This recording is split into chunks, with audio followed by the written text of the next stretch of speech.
the Elite Specs video I wanted to watch next. Let's check it out.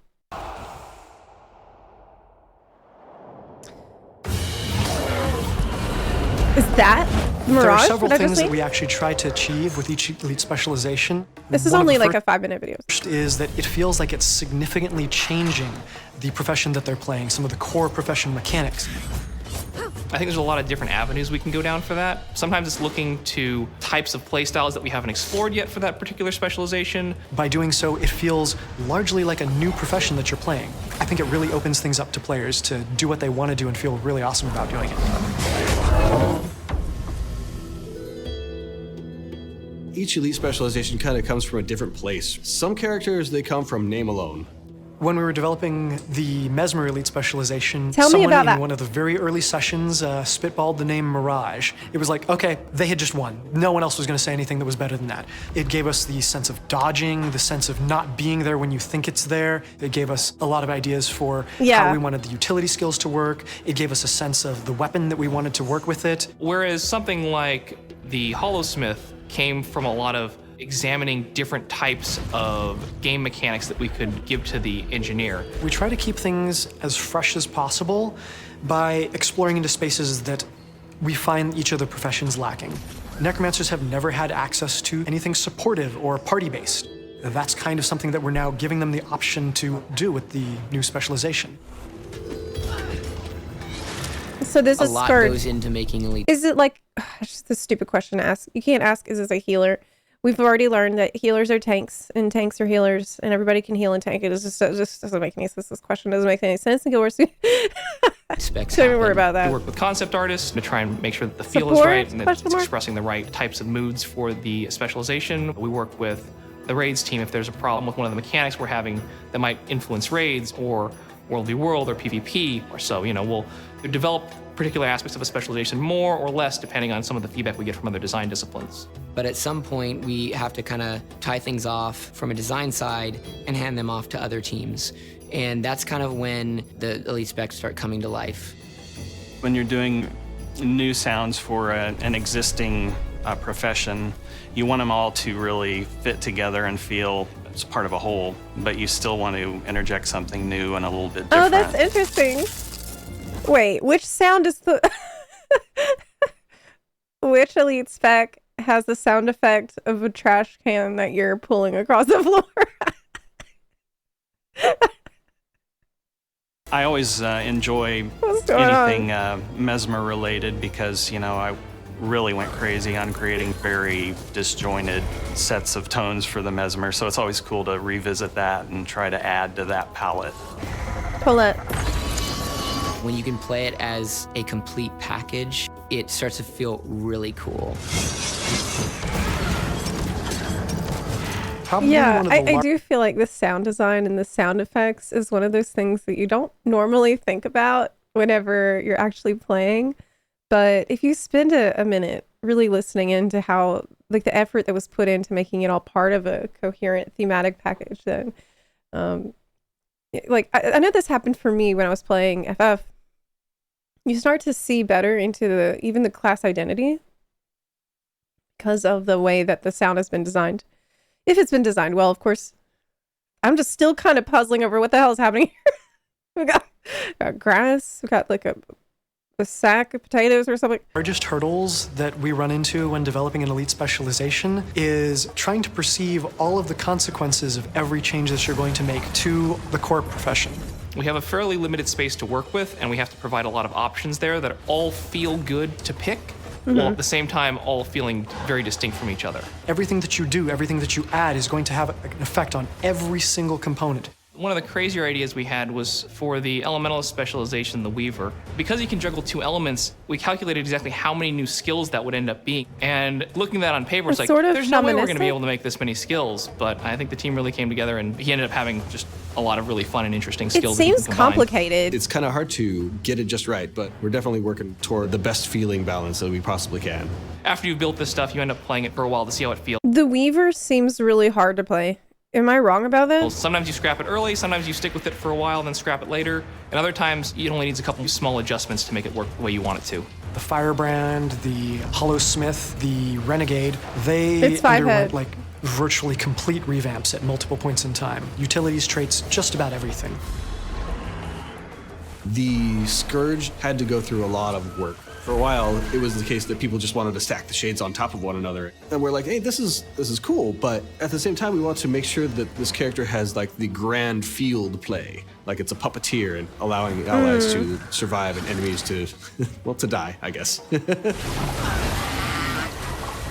And we have to look at it across multiple modes of gameplay, which are very It's different. We have to creepy. look at it from like creeping one-on-ones me to out. 5-on-5s to many-on-manys. And then we have to look at it 50 people against a world boss in numerous scenarios. And those all need to feel like your profession. Hold up. Numerous scenarios. And Dude, what are these gigantic skeletons? It's like almost the size of the whole giant. Is this a spell from the Scourge spec? Are you summoning these 50-foot tall Home Depot skeletons with your... Okay. Yeah. They're giant. All right. those all need to feel like your profession has a role that They they can shield you. fulfill. So you're tanking? I think what's great about Guild Wars is that there are 9 different professions that already play pretty differently from each other. And I think Elite Specializations kind of allow you to either dip your toes into what a different profession might experience or to just try an entirely different play style that you hadn't considered before. I want players to feel excited, hopefully a little bit overwhelmed at the choices that they have, and the feeling that all of the choices that they make are going to feel meaningful and awesome.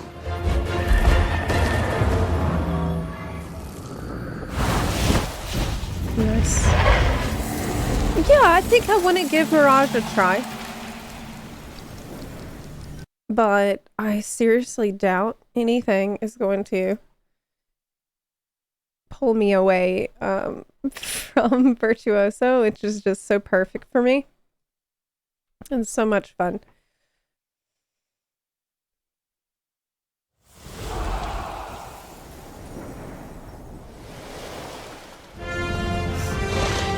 We want to do something that really stands out and just focus on that and make it really, really good. I want this bunny so One of bad. the big things that separates Guild Wars 2 from a lot of other MMOs is that how you move through the world is a big part Mounts. of interacting with it. We really wanted to push the joy of movement we saw work so well in the past. Players might be expecting mounts in that other games do them. I don't think they're expecting mounts quite like how we've done them. In most games, mounts are just the speed boost. We could do that, and we could do it and take it one step further.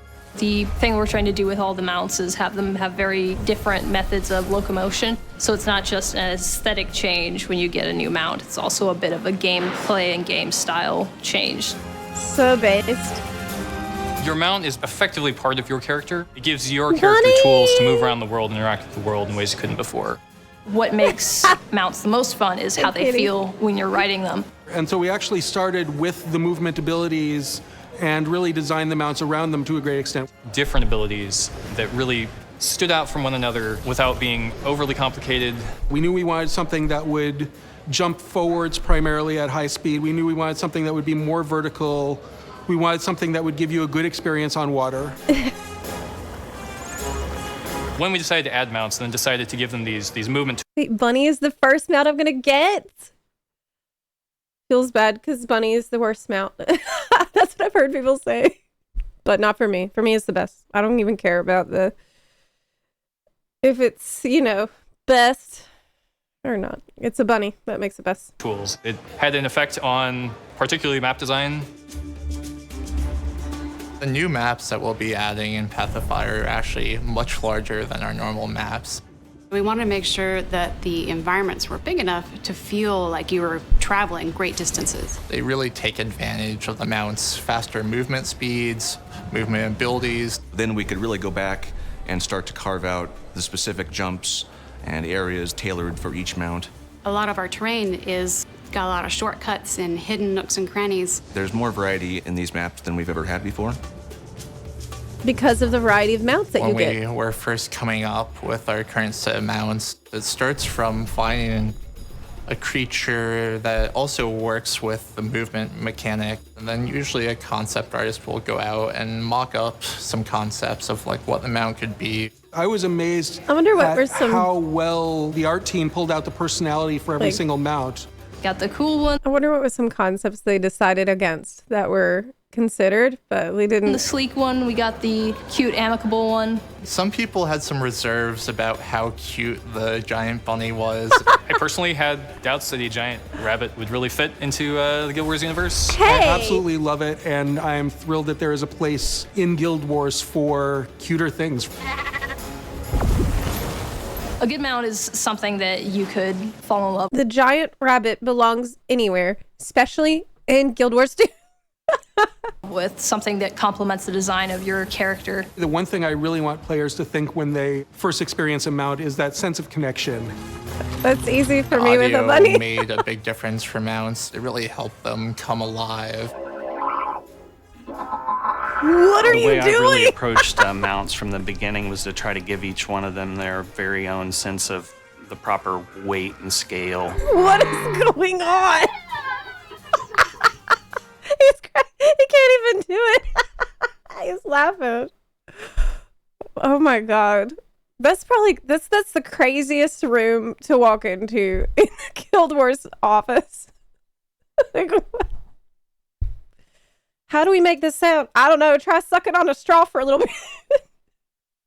Maybe bite on it. We really wanted to sell the thought of them being large presences in the world. We had a system for how all of the characters move, and that system wasn't going to work for the mounts, so we had to build an entirely new movement layer. Then it was a process of iterations after iterations after iterations. Our artists have gone to great lengths to give these things a personality, and to make all this look really smooth and so lifelike. cute. And I think the effect is quite impressive. It really provides this feeling of each mount is its own experience, even just basic movement around the world. I really hope that the designs will stand out from each other and everybody could maybe have a favorite. I don't think anybody was expecting mounts done in exactly this way. So even the folks who are Stop looking it. forward to mounts are going to have, I think, a lot of really nice surprises waiting for them. He's really excited about the mounts also.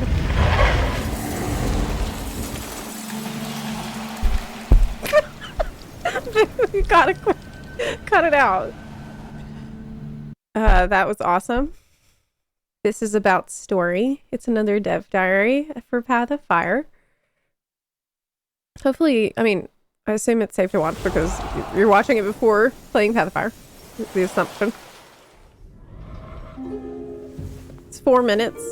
I think that good story is pretty universal. Finding ways to tell stories that touch everybody. Stories about conflict, about love, about friendship. And in our case, it's in a fantastical background with dragons and the end of the world impending. Returning to Alona and Crystal Desert is something that we Wow, have been planning this for art. from the beginning of the launch of Stunning. Guild Wars 2. We're bringing back old gods. Why not visit old places? It was a really easy decision to go back to Alona, to give players a little dose of what they've had before, but expanded, and to perpetuate the story we've begun and to address some of the major questions players have had. You do want to present your players with mysteries. You want them to go on a journey with you in exploring and answering these questions. They want to know what happened to the gods. They want to know what happened in the last 250 years in the Crystal Desert. Right. And most of all, they want to know what happens to their character. It makes more sense for us to go down the road less traveled and find things that make players question their actions as opposed to simple answers. Our players are smarter than that. It's a pivot. Players have been contesting against Elder Dragons since the game launched. We have beaten 2 of the Elder Dragons of a possible 6. And as a result of beating these 2 cosmic scale entities, we're starting to see the repercussions. Right. It seems very much like we shouldn't kill any more Elder Dragons, but lo and behold, here comes Balthazar.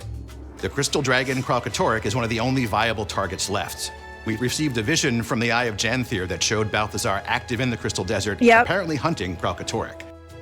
I think the fact that we're fighting a god this time around is pretty heavy stuff. And not just any god, mind you. This is the god of war. He is so consumed by his purpose. That kind of character is exciting to write for because he never gives up. There's a problem in front of me, I'm gonna beat it into submission, stomp over its broken body, and move on to the next thing. But he's always moving forward. So players know what Balthazar's objective is, but we don't know his motivation. We have to make sure he doesn't make things worse in an already bad situation. We have an enormous list of interesting characters, and it's challenging to have them all involved at once. Right. We knew what the player's goal was. We knew what our antagonist's goal was. We chose those characters who could help the player achieve their objective. Okay. In terms of story arcs, we have Ritlock. He makes Yay. his return to the team. He is one of the few content. party members that has been in the Crystal Desert before. That was a crazy part of the trailer for Pathfire. I guess that was the first, like, it embedded into that longer video we watched a minute ago, where Ritlock is like, I've seen some things, some stuff that you need to know about, and then kind of it's like a cliffhanger. Obviously, it's a Ritlock teaser. gets to confront his past and the things that happened here. And for me, that was a great opportunity to connect with players over this beloved character. We all love There's also Ritlock. Casimir, who I find a very interesting character. Exploring Casimir's crisis of faith was enormous fun. As a Oh my writer and a God, I narrative love her person, it's so a really much. meaty issue to dig into. One of her gods has come back and is walking the desert. It's really hard to ask her, hey, yeah, fight against someone that you've believed in all your life. The strength of your team is based on the strength of your teammates. And because of that, we have focused quite a bit on the relationship with these characters. How are they going to solve the problems that confront them while following you? Going down that lore rabbit hole can be a total trip. For me, a lot of it is relying on my teammates.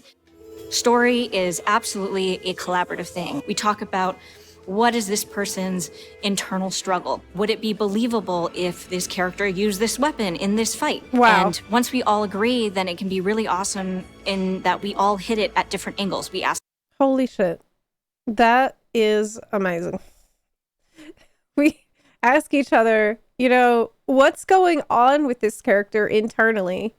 What is the struggle that they're facing right now based on recent events? I've noticed this in the story so far. It's one of the things that makes me like the story and trust the writers.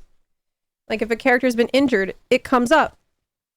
If a character's gone through trauma, it comes up. It's a reason why they do something else in the future. It's not just things happen and they're forgotten because it was only there to serve a plot point. These things matter. They have consequences and they affect the character's psyche. You know, they have reasons for doing things. I appreciate them asking themselves even a question like, is it believable that a character would use this weapon? You know, these are the kinds of conversations you need to have for the viewer to be able to trust what you're saying. So it really shows having that attention to detail. It matters so much with story because you're asking a player to suspend their disbelief in order to just kind of go along for the ride. And this is, yeah, a lot of the devil is in the details when it comes to writing story. Art support, we ask the writers to support us, we make gameplay that supports that. So we all try and reinforce one vision for the story. Nice. Path of Fire That's is a more also good that they're all on the same page about what needs to be happening. So it's not like, you know, I've played games where you're like, damn, it really seems like a different team wrote this part and a different team wrote this other part. And there's times when those things don't go together. Character can act really differently in one expansion or story setting and then differently in another time. Because there's just not good communication among story teams. Complex story than we've told before.